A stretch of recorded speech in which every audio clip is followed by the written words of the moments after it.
Pro Group Management. Workers' comp that works for you. This is 7 at 7 from the Las Vegas Review-Journal. Good evening, I'm Jen Ah. Thanks for joining us on 7 at 7. In Top Stories, sponsored by Nevada Hand Silver Sky Assisted Living Community. Learn more at nevadahand.org. We're learning more about the barricade situation inside a bus near the Enterprise area that left several officers injured.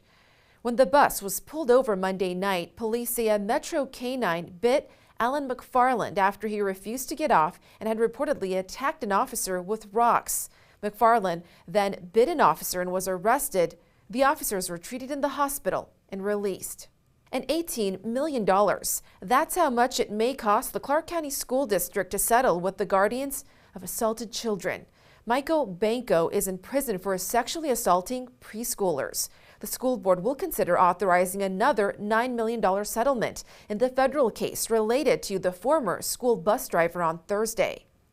Plus, President Biden officially designates Avi Kwa Ame as Nevada's 4th national monument, protecting about 500,000 acres from future development. Senator Jackie Rosen says it was an honor to join so many Nevadans to celebrate the permanent protection of this land. However, Governor Joe Lombardo remains a critic, saying it's going to cost our state jobs and economic opportunity, all while making land more expensive and more difficult to develop. And a new PBS documentary called Storming Caesar's Palace chronicles how one Nevada welfare mom took on the system and won. Review-Journal's Renee Summerhour has more on. Ruby Duncan. That's right. Just before Christmas in 1970, Nevada Welfare Director George Miller slashed the state's welfare by reducing benefits by 75% and cutting off money for hundreds of families entirely. It was around then that Ruby Duncan had enough.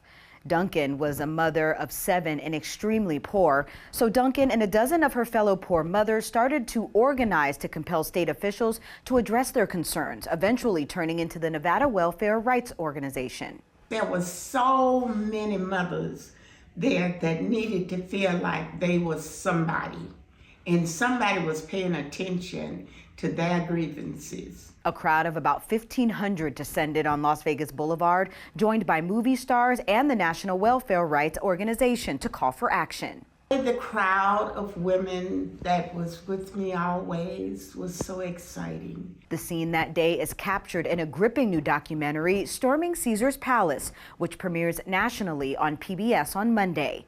For more on Duncan's story and the new documentary, log on to lvrj.com. And weather, sponsored by Star Nursery, your garden's partner for every blooming thing. As a cold front continues to move in across parts of the valley, take a look at this. A view of Red Rock, which got some rain earlier today. The cloud cover taking over most of the mountain's usually clear views. Now looking at your weather report. We're expecting to see more rain and wind overnight in parts of the valley. Tomorrow we'll continue to see a high chance of showers with highs in the upper 50s and up to 15-mile-per-hour winds. For the rest of your week, expect partly cloudy skies and light winds with the possibility of rain lasting through Sunday. Lows in the low 40s Saturday and Sunday. We'll see chillier temps in the mid-30s and low 50s before some sunshine on the way for next week. In Business, sponsored by Bank of Nevada, Bank on Accountability. As November's inaugural Formula One gets ready to race into town, support is growing. Hard Rock International, the new parent company of the Mirage, joined the list of presenting partners. With that comes more options for fans to watch the event. Review-Journal's Rick Vallata has more. There's 3,000 seats that they're going to be able to sell in those grandstands. This is going to be probably one of the biggest events that has ever occurred in Las Vegas in terms of a sporting event. And one of the things that people are looking forward to is seeing these cars race 200 miles an hour on the strip. And that's going to be pretty exciting. Sports brought to you by Station Casinos STN Sports. Download the app today. The Raiders have signed unrestricted free agent wide receiver Cam Sims and safety Jaquan Johnson. Sims joins the Raiders after spending his first 5 seasons in the NFL with the Washington Commanders. He's appeared in 55 games with 17 starts, recording 57 receptions for 804 yards with 3 touchdowns. Meanwhile, Johnson joins the Silver and Black after playing the last 4 seasons with the Buffalo Buffalo Bills. Last season, Johnson played in 16 games with 3 starts and recorded a career-high 25 tackles and added 1 interception. In Health, sponsored by Boulder City Hospital. We're here for you when you need us. Weight Watchers announces this month it'll acquire telehealth company Sequence. Its providers prescribe anti-obesity drugs. The $132 million deal is the latest commercial push into the market for prescription drugs that promise significant weight loss. The new generation of medications will go beyond behavioral changes like gym workouts and diet tracking, according to the company. For more on these new medications and cautions about their use, log on to lvrj.com/livewell. Sports betting brought to you by Las Vegas Paiute Tribal Smoke and Cigar Shop. Many of the top golfers are set to compete in the WGC Match Play event starting Wednesday in Austin, Texas. Scotty Scheffler, the defending champion and runner-up in 2021, is the plus 925 favorite at Circa Sports to successfully defend his title. Jon Rahm is the second choice at plus 1250, followed by Rory McIlroy at 14-1 and Patrick Cantlay listed at 17-1. In Entertainment, sponsored by Arizona Charlie's, has live entertainment every weekend at both locations. Go to ArizonaCharlies.com to see who's playing.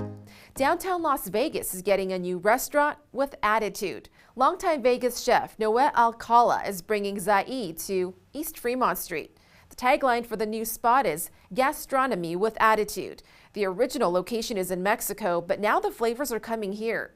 The restaurant is set to open March 31st, with a nightclub upstairs that'll debut later. And Henderson Symphony Orchestra announces the winners of its 28th Young Artists Competition. The competition, which is divided into a junior and senior division, offers artists the ability to audition live or online. All winners will perform at a concert next Friday, March 31st at Pinecrest Academy, Sloan Canyon at 7:30 p.m. Thank you for watching 7 at 7. If you have Amazon Fire TV, just search Review Journal to download our channel. Watch Las Vegas breaking news streaming live on your OTT device. See you tomorrow for more 7 at 7. Review Journal Studio, sponsored by Adam Kuttner. Get the maximum settlement as quickly as possible. This 7 at 7 update, sponsored by Pro Group Management. You're watching 7 at 7 from the Las Vegas Review Journal.